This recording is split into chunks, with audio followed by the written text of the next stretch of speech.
lagi kira-kira apa saja yang sebetulnya untuk sebuah aplikasi gitu ya, aplikasi dalam peternakan kambing domba itu harus diterapkan dan berdasarkan praktek-praktek baik yang selama ini sudah kita kerjakan begitu, sehingga nanti mungkin bersama bapak-bapak dan ibu pelaku-pelaku peternak kambing domba tentu akan memberikan input yang lebih lengkap lagi untuk kita dalam hal penyusunan kurikulum ini.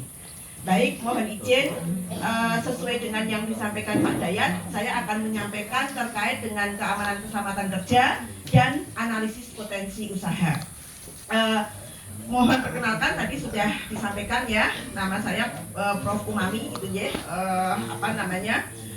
dari Fakultas Peternakan UGM, dan hari ini diminta bersama dengan nanti ada teman-teman dari UGM juga, dari peternakan, adik-adik saya ini yang nanti akan bersama-sama bersama kita semuanya mendiskusikan terkait dengan manajer. Mas Tristi ini ahlinya di kambing domba, Bapak Ibu. Beliau dari laboratorium ternak potong. Saya sedikit mengenalkan ya, sehingga nanti bisa akan melengkapi. Kemudian Mas Dr. Tiang ini dokter baru dari Australia, baru saja pulang selesai begitu.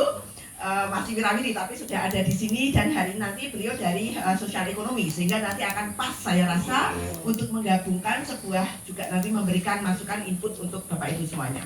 Baik, untuk peternakan kambing domba, betul saat ini draft SKKNI Ruminansia itu sedang disusun dari LSP. Saya juga kemarin saya ikut di tim LSP begitu, Lembaga Sertifikasi Profesi yang Peternakan Indonesia. Itu memang belum ada, tetapi sebetulnya pokok-pokok kurikulum sebuah manajer farm ataupun dalam hal ini adalah peternakan kambing domba, itu sebetulnya ya mirip lah ya, kalau kita bicara sebuah proses manajerial di peternakan itu mesti akan hampir sama. Dan bagi kami kalau kita di dunia peternakan, tentu pertama kali kalau kita akan menyampaikan ke masyarakat ataupun menyampaikan ke pengguna ataupun menyampaikan ke yang akan berkecimpung dengan dunia peternakan, perlu kita menyampaikan dulu bahwa siapa sih, apa sih kambing domba itu, kan begitu, sebelum kita nanti masuk ke K3 dan potensi usahanya. Karena saya diminta untuk bagaimana proses keselamatan kerja dan juga untuk potensi usaha. Maka di sini saya menggarisbawahi, menggarisbitami begitu, seperti apa sebetulnya kelompok kambing domba ini, di bagian mana? Apakah nanti akan berbeda pada saat kita bicara di ruminansia besar dan seterusnya, itu harus kita spesifikkan terlebih dahulu. Nah, di dalam pengelompokannya, kambing dan domba itu adalah satu kelompok di dalam ternak yang dia tergolong dalam ruminansia kecil. Nah, sehingga nanti pada saat kita bicara di potensi usaha juga akan berbeda ya, pada saat kita membicarakan potensi usaha untuk ruminansia besar, karena ruminansia kecil itu kambing domba ada di sana. Dan tentu kalau kita bicara ruminansia, tentu kita ingat bahwa di situ ada spesifik kompartemen di dalam ternak, yaitu ada rumen, retikulum, omasum, abomasum. Kenapa ini perlu diingat? Karena nanti kita akan sampai menjaga kesehatannya. Berbeda dengan unggas. Yang membedakan di situ. Karena sebetulnya kesehatan ternak ruminansia itu adalah kesehatan dari fungsi rumen. Memberi pakan itu yang memberi pakan mikroorganisme yang ada di dalam rumen. Nah, ini nanti penting pada saat kita berdiskusi di teknis materi setelah di K3-nya.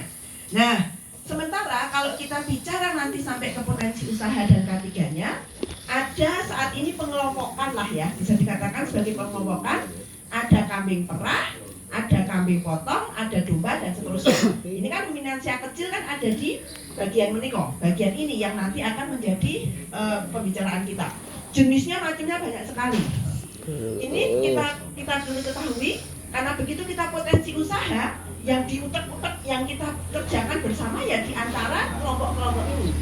Apakah kita akan potensi usaha di kambing perah? Apakah nanti untuk penggemukan atau feedlot? Ataukah nanti kita akan domba dan seterusnya, dan jenisnya sekarang banyak sekali.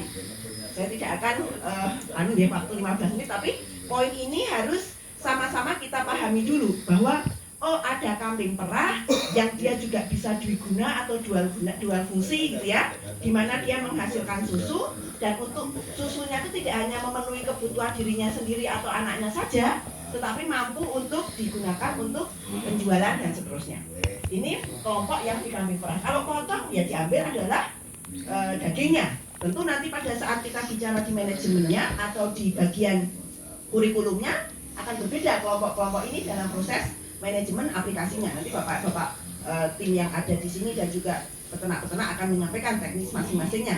Di domba sendiri juga iya, dan tentu nanti perbedaan kambing domba juga cukup perlu kita ketahui ya, tapi saya yakin sudah pada tahu semua untuk hal tersebut.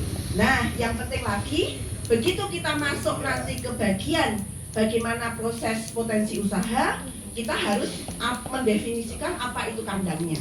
Karena kandang itu adalah rumahnya untuk ternak-ternak kita. Nah, ini saya sebagai pengantar awal, dan ada hal yang penting lagi di situ dari kesehatan hewan, pakan dan seterusnya, dan itu yang penting untuk kita ketahui.